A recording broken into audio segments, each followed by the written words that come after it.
begin with these segments. So there was a lot of things that happened in the previous night. Hold on, because my audio is a little bit too loud, and I don't want you guys don't want anyone's like ears to be hurting afterwards a little bit. So all right, that should be good. But anyways, there was a lot of games that went on, and there's a lot to talk about. And surprisingly, they didn't even not much of them made that many headlines on the internet, simply because of how popular football was and how much that was going on over Sunday. Like, everyone was more hyped about football than they were focusing on certain basketball games. But I'm here for y'all, so y'all don't got to worry about that. Let's begin. We start out with LeBron versus Stephen Curry. This was arguably the most. Actually, you know what? Forget about that. I'll pick up on before I start on LeBron and Curry. I'll pick up on Luka Doncic scoring 73 points and getting that win against the Atlanta Hawks, the team that traded him away. Now, obviously, Luka scoring 73 points. Joel Embiid scored 71 the other night, and now he just immediately breaks that and scores 73. The Atlanta Hawks lost in a pretty close game, and it took Luka Doncic 73 points in order for them to only win by 5. So that goes to show you where I think this team goes if Kyrie doesn't play, and if Luka continues to have to carry this team. They're absolutely terrible without him.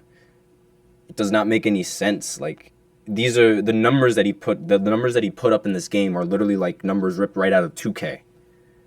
He played out of his mind. But regardless, speaking of 2K stats, let's talk about the greatest player of all time, LeBron James. Yes, I stand by that. I don't care.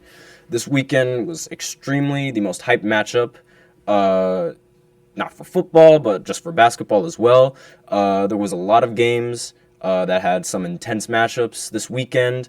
The Knicks went against the Heat. The Kings went against the Mavs. The Clips went against Boston. Pelicans went against the Bucks. Just to name a few. I'll go over some of those games later on in the segments, but that's just to name a few for now. Before I begin, though, I just want to say that, obviously, if you could not tell, I am a huge LeBron fan, and a lot of what I might say, well, I wouldn't say that. A lot of what I might say might make it, like, it might sound like I'm talking bad about Steph Curry and his legacy, but I'm really not. Like, there's a difference between stating facts and actually criticizing some athletes. If you're stating a fact, it shouldn't be considered criticizing, but a lot of people do. So I just wanted to say that I'm not criticizing him and I'm not trying to slander him or anything. I am just stating clear-cut facts, and if you think they contain bias, go right ahead.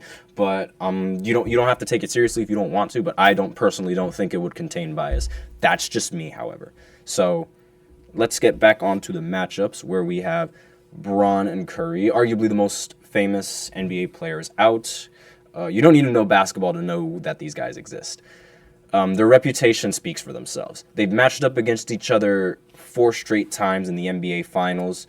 One of the most iconic sports rivalries in NBA history and in the history of everything.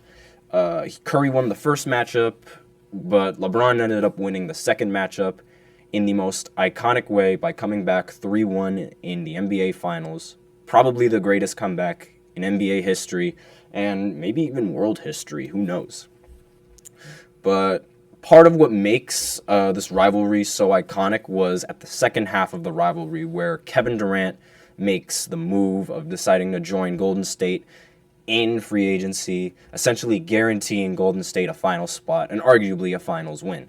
They lost so bad in that series in 2016 that they recruited KD, who is second only to LeBron in small forwards for that decade. That is still insane to me, because because of this, I usually tend to put a little asterisk on those 2 finals, simply because most of their matchups against the other teams, like most of Golden State's matchups, were unfair. They came 1 game away from sweeping the entire league, and that 1 L was obviously against LeBron, because who else was it going to be against? But I digress. Since LeBron lost 3 out of the 4 series against Golden State, there's always like the talk that like, oh, LeBron can't really beat Steph in the finals when it really matters, and like they sort of use Steph Curry's record over LeBron in the playoffs as like leverage to sort of like prove that LeBron is not the greatest and Steph Curry is better than him, or Steph Curry is better than him. It's either or, one of the two. But reason But the reason why this is such a problem is that they do this without taking into account any type of context. Like, they just look at the record count and think, that's it. In all things, in everything, especially in sports, you need context. And saying that he is better because he had a better team is just unfair. Not to mention Kyrie Irving suffering a serious injury to his kneecap in 2015, and Kevin Love getting injured in Boston. And obviously, like, as a Bron fan, I know this, but recently, LeBron's been getting the best out of Curry in these matchups. So the argument is starting to look a lot more apparent that, like, the only reason why Steph was able to beat LeBron was because of the stacked teams that he's always been luxurious enough to play on. Now, is it his fault? No, obviously. I mean, Kevin Durant joining him was probably his fault, honestly. Because what they did was they went over to after blowing the 3-1 lead, Steph Curry, Klay Thompson, and Draymond Green all went over to the Hamptons and tried to recruit Kevin Durant. So he kind of played a part into that, but obviously, it was mainly Kevin Durant's fault. But recently, LeBron has been getting the best out of Curry in these matchups. And when they're on an even playing field, LeBron has gotten the best out of Curry several times. And this is the first time that both players have matched up against each other with both teams being either 500 or below. And the last time they matched up was in round 2 of the playoffs last year, where the Lakers won 4-2. And again, the teams were relatively even because they were, I believe they were both play-in teams at one point. Nobody had no, they weren't both play-in teams. My bad. The Lakers were the only playing team, but the Warriors were the 6th seed and the Kings were the 3rd seed. Yeah, pardon me for that little mistake. But both teams were relatively even and at that point, and none of them had like a clear-cut advantage over the other because Golden State was going through locker room problems, Draymond Green punching Jordan Poole, that kind of stuff. So this matchup was very highly expected. And it ended up in a double overtime of ending in 145 to 144. LeBron ended with 30 points, 20 rebounds, and he ended with 36 points, 20 rebounds, and 12 assists. Became the oldest player to record numbers like that, by the way. And D'Lo continued to hoop, scoring 28 points. And Anthony Davis ended with 29 and 13, which... obviously, like, if you're the Lakers, it doesn't sound that bad, but again, they've only won by 1 point, and it took them 2 overtimes to do that. Steph ended with 46 and hit a couple clutch shots to send the game deeper in overtime, but it wasn't enough. This team, it's his turn to know, like, this time it's his turn to know how it's like to drop 40, and it doesn't mean anything because your team's not good enough. Now it's Steph Curry's time to know what that feels like. Klay was inefficient this game, scoring 24 on 24 shots. What I find funny is that, like, while Draymond might not score the ball, he does everything else so well. He ended with a box score of plus 31, and they still lost. Like, ending with a box score of plus 31 is so difficult to do. And, like, the fact that he's not even, like, scoring while that's happening, or like he's not the main scorer while that's happening, is even more insane to me. Every time that he's on the court, the Warriors ended up outscoring the Lakers, so he should have stayed on there for the whole game. Having the box score in that loss, it's just insane. But the game ended with the ball going to LeBron, so when you put LeBron in those type of situations, he delivers almost every single time. He got fouled going up, and he drilled both free throws to ensure that they take the lead, and that's how the game ended. But as the Lakers, even with this win, like, they're still in such a really bad spot.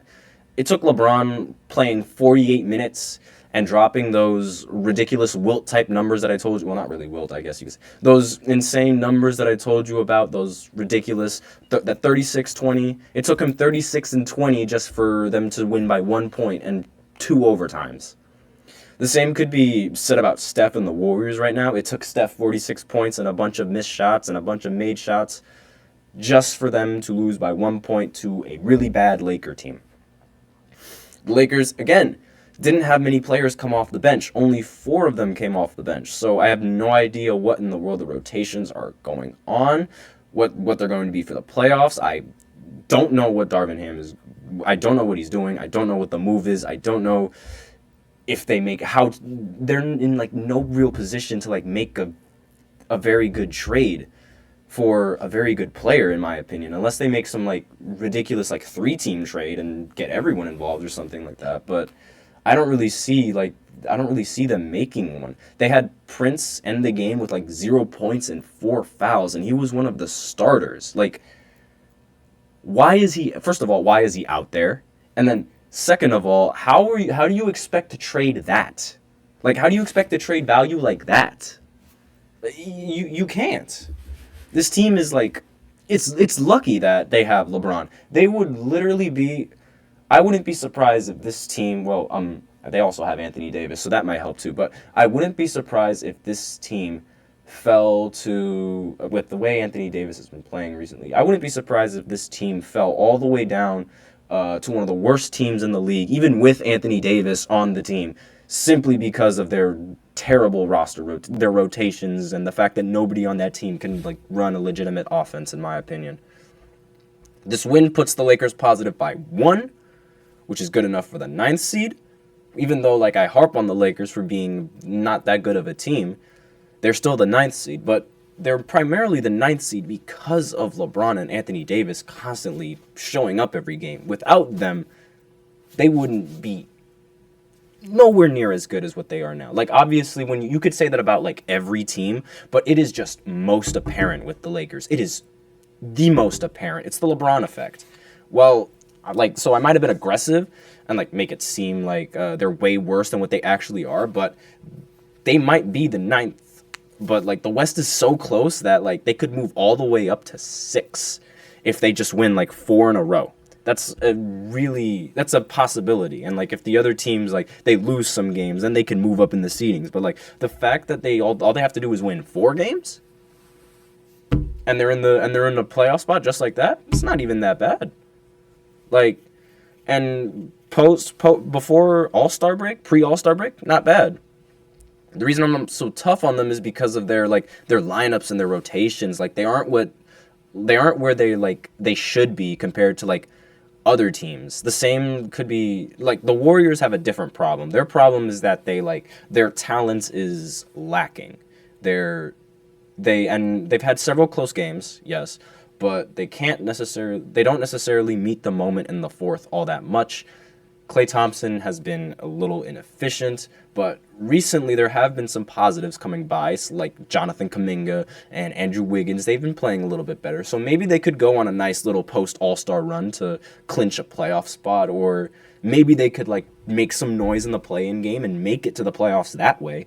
But they I don't know. Like it's tough with those teams because I never like to rule out Steph or LeBron James simply because of like how every single time like I think they're not gonna make it, or like I think they're not gonna win, they end up winning in the end.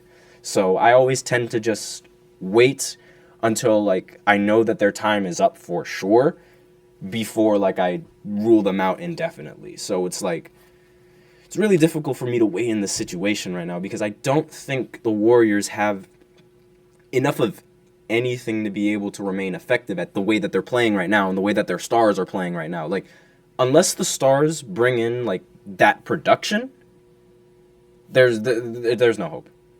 There's absolutely no hope whatsoever. But with that, we are going to take a short break real quick. And we are going to go into the second segment where we talk about Joel Embiid and him being scared of Denver. So I will be right back.